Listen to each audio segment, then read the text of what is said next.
It was a star-studded event of Black excellence that filled the room at the 51st NAACP Image Awards over the weekend, and our girl Rihanna took home one of the highest honors of the night, the prestigious President's Award. Let's take a look. I mean, how many of us in this room have colleagues and partners and friends from other races, sexes, religions? Show of hands. Well, then, you know, they want to break bread with you, right? They like you? Well, then, this is their problem, too. What do you think about that? She's basically saying, if you got friends of other races and they see you as a Black or African-American here with our struggles, they need to be on board with our struggles as well. I totally agree with that. Why not? I mean, you shouldn't call them friends if they can't be on one accord with you. That's right. Yeah. That's right. I agree with that. And if they're gonna be afraid to speak up, you know what I mean? Like, yeah, it can be worrisome because you may worry about your job or how you may look to other people. But like you said, and like Rihanna said, if you're my friend, you want to break bread with me, you want to be around me, you should be able to stick up for me no matter what the cost. Yeah. I think that for the most part, like, that's a lot of times that people are around you, but are they really your friends? Right. You know what I'm saying? I think we got to start questioning around the people that we got around us, you know? I think for me, it's really difficult to try to put a certain onus on a particular race to defend me in a way. But systemically, I do understand that, you know, a lot of times white America does have the key, you know, to that particular gate. And it's like, if you see me getting played, say something about it. You're absolutely right. And I had a few friends that, you know, I have friends of all kind of, you know, walks of life. You know, I had some Republican friends.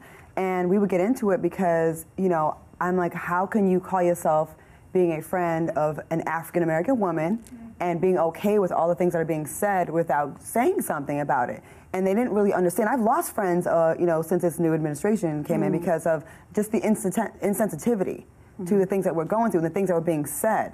And if all that's okay because you get a tax break, then I really can't fuck with you. You're really not fucking with me. Not for real, for real. You're not. Not for real. All right. We have a audience question. Y'all have similar situations going on here. What's going on? Yes. What's your name, sir? My name is AJ Billions. AJ Billions. You better speak that into existence. There you go, there you go. All right. What's your comment or question? I think it's true. I played professional baseball growing up, and white entitlement and privilege is a real thing. So until they really understand, you know, if they're really our friends, they understand where we're coming from. Like, they don't want to give up their card sometimes because they have the advantage. But when they can really, like you said, have our back, and when they advocate for us and bring those conversations to their dinner tables, invite us to their houses, invite us to their country clubs, then there can be change. But when they have the advantage, the privilege, and don't understand our issues and don't bring our issues into their country clubs and their environments, then nothing gets changed. So you guys are totally right with that. So Rihanna, hats off to you. That's right. Thank you for that. Thank you. I love when I see celebrities use their platforms in that manner. And it does make some people in the room uncomfortable, but oh well. If you're uncomfortable, it's because you know you're probably not doing enough. Yeah. Exactly. Remember when Beyonce, like white America loves Beyonce, right? Yeah. Until the Super Bowl. When she had the audacity, the unmitigated gall to come out there and she was like Black Power, that whole performance. Remember that? Yeah. And some folks kind of turned on her a little bit after that. They thought she was too Black. They were like, oh, we thought you were like kind of down with us. Wrong. Yeah, wrong. That's when they first realized that she was Black for real, for real. Right. I love that, though. I love it, shout out to anyone who's bold enough to do that without worrying, but you know, she can. And also sometimes the way you do it, like I may have to just play nice for a little while to get my foot in the door so that my voice is louder at this moment. You know, if I had said something before, maybe you wouldn't have heard it. You know what I mean? So now that she is Beyonce, you know, she can come on. She can speak on it, and she will reach more people, and more people will hear her. So I gotta say though, I'm just so leery about putting that much onus on white America to speak out, because when the problem gets healed, I don't want everybody to be able to say I was the hero that healed that. You know, that's a good point. That's a little nervous for me. You know what I mean? I believe that it takes a couple of things to put stuff together. And what can we do for each other? Come understand what I'm going through, and yeah, stand up for me, but I don't know if I'm passing out too many gold medal tickets all the way down to the end. You know what I'm saying? I think we got to work together, and I think that's kind of what Rihanna was saying. You know, you got white friends, but you also got Black friends. I got friends from other nationalities. Let's work together and heal this problem.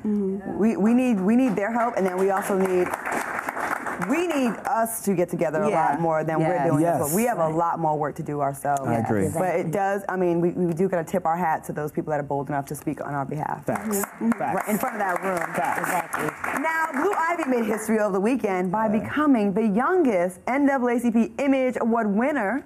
The 8-year-old took home an award for singing and writing on Brown Skin Girl from Beyonce's album, The Gift.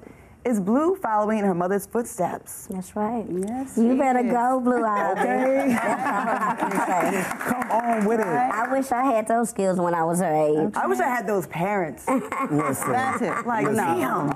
You know what I wish I had is those footprints. You know, is she following her parents? I think she's following their footprints. They're laying a beautiful blueprint for her. You know, a lot of times in our culture, you know, we don't leave a lot. There's not a lot of inheritances. There's not a lot of guidance, not a lot of mentorships in that type of age. And so for her to have that, I think that's so amazing. 8 years old and to be, wow. I love the example that Beyonce and Jay-Z sets for other families. Yeah. You know what I mean? Like, they have the father very, very present, and Beyonce, I mean, who doesn't want Beyonce to be, like, in their life? Right. You know what I mean? And she's got, like, I just love how much they love in that, on their girls, on their family, actually. Yeah, and all the kids. And like you said, it shows, set your kids up in your own way. You know what I mean? You may not have Jay-Z and Beyonce money, but you have access to something. Say If that. you don't have access to it, figure out how to get access. Because we can't keep going with taking the generational curse of being broke. Right. We can't keep passing that down. You know what I mean? We've got to do something different. So do it in your own way. That's right. And it's not forced. You know what I mean? She seems to love what she's doing. She likes being on record. She likes the stuff that she's doing, and I like that because we don't need no showbiz parents that's leading their kids to do stuff that they really don't want to do, Right. No, trying to that's live true. through the kids, you know? They're teaching her young. Yeah. They're teaching her young. So now as she grow older, she's already capable of doing it. You know, she's doing something that, like he said, that she loves to do. And so, I mean, when you're doing something that you love to do and getting paid to do it, and then there's no stopping you there. That's right. And I love how she has, like, you can tell a child that's raised that just has, like, you know, she has the tools. She has, like, her self-esteem, because you see that personality. You do. Yes. And I love when You she do. gets shade. I love her personality. when She she's ain't like, worried. She unbothered about everything. I know. She will turn that nose up in a minute. I love it. All right, let's get the audience involved. Is Blue Ivy following in her mother's footsteps? Let us know by calling us at 866-FOX-SOUL or 866-369-7685. Okay, now a heart-wrenching video went viral of a bullied 9-year-old boy pleading for death after experiencing bullying about his height and dwarfism in Australia. Now, the mother of the son decided to post the video on her social media to let others see the impact that bullying can have on children. Now, once her son expressed thoughts of suicide, she put the video up, and here's the clip. So I've just picked my son up from school, witnessed a bullying episode, rang the principal, and I want people to know, parents, educators, teachers, this is the effect that bullying has. I'm gonna do it though. What do we think about this video? Because actually, I will have to say, okay, so people have been criticizing the video. First, there was an outpour of support for the young boy. Then some video came out of him counting money, and they're saying this kid's not really 9, he's 18, and that they're like scamming for money. What do y'all think about this? Juicy, what do you think? Oh, my opinion, if I was a parent with a child, and I don't think I would be taping my child saying that he want to kill himself and then post it. Right. I mean, that's just my opinion. I mean, if it was true, then that's something totally different. But as a parent and your child saying that you want to commit suicide, would you be, as a parent, sit there videotaping your child? Yeah. Come on now. That's a really good point, because if your child's really in pain and cry, I understand making a statement for other kids, but shouldn't you worry about the kid that's right in front of you first? Mom, I want to kill myself. Hold on, let me get my camera and then film you and then post it. Because there's a moment where he says, like, what are you doing? Like, you're not doing anything. And it's like, I think people miss that moment because they're so caught up in how he's trying to say that he wants to kill himself. But it's like the mom, he's telling his mother, you're not really helping me either. You are just sitting here recording. You're not helping me. So help your child first. Like, deal with your child and then try to help others. But first, deal with your child. Yeah. I totally agree with you, and I agree with what you said, Claudia. You know, until you start healing at home, how are you going to try to heal the world? Right. You know? Now, to Ms. Juicy's point, like, I do know that social media is a vehicle, and I know that it's a great platform to get a big message across quickly. but not at the stake of your child. Yeah. You know, we're going to heal you up first, and then we're going to confer. Are you okay with sharing this message? And if so, let's now go on social media, you know? Because if the child, the child was really going through that, and now you have all these people, now you have people that didn't know about the situation piling on, because not everyone's sympathetic to that, to what the child was saying. That's true. Some people use that just for like jokes and memes, and now people saying, oh, he's lying, he's not really 9, he's 18. So now the kid has more problems now, I think. Miss Juicy, were you ever bullied for over your height? I didn't take it as bullying. I mean, as you know, I am a little person, but I didn't take it as bullying. You know, I turned every negative situation into a positive situation. Yes. I mean, I got made fun of when I was in Don't Laugh. They used to put me in the trash can when I was younger, and they used to scoot it down roll it down the hallway. And you look at it now and think that it was harsh. But I got to leave. I got to get out of class early. So I didn't know where you were going with this. The joy of getting out of class early. So it's like, come on. I'm like, whippy.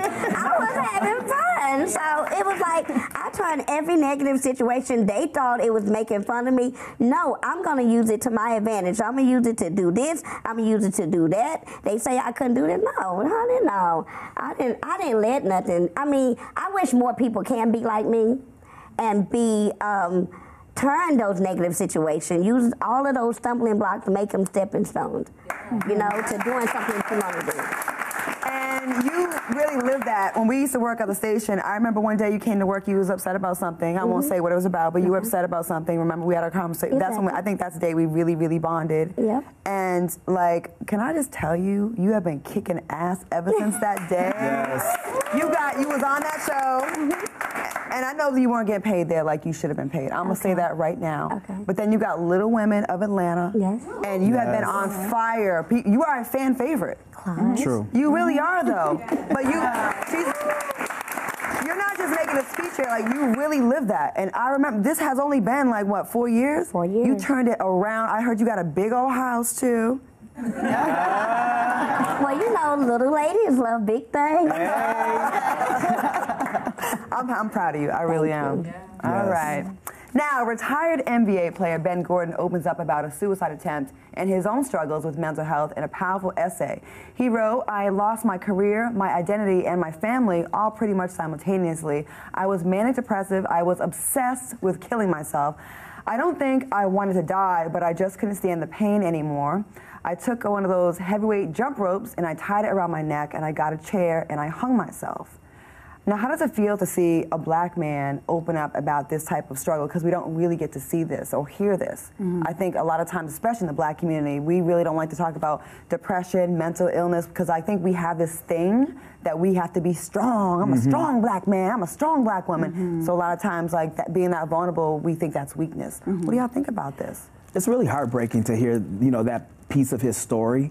The comforting part is that he's on the other side of that. Yes.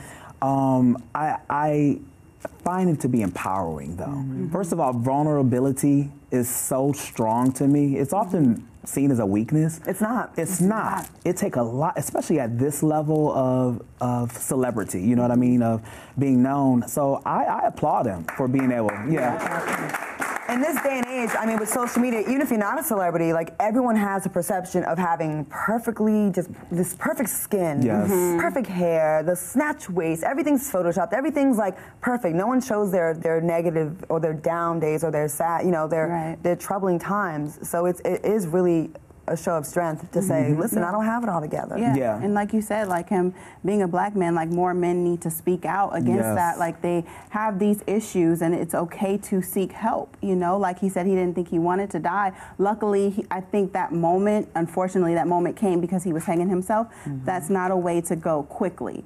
So he probably had, you know, time to rethink things like, wait, I actually don't want to do this. You know what I mean? Other people, if they take a different method, they don't have that second chance. You know what I mean? And what's done is done. So I'm glad that he is now still here and able to reflect on what he was doing. And I think he did mention possibly going to therapy or that he wanted to, but steered away from it. And I just wish we would take that stigma away. Like, it's okay to get help.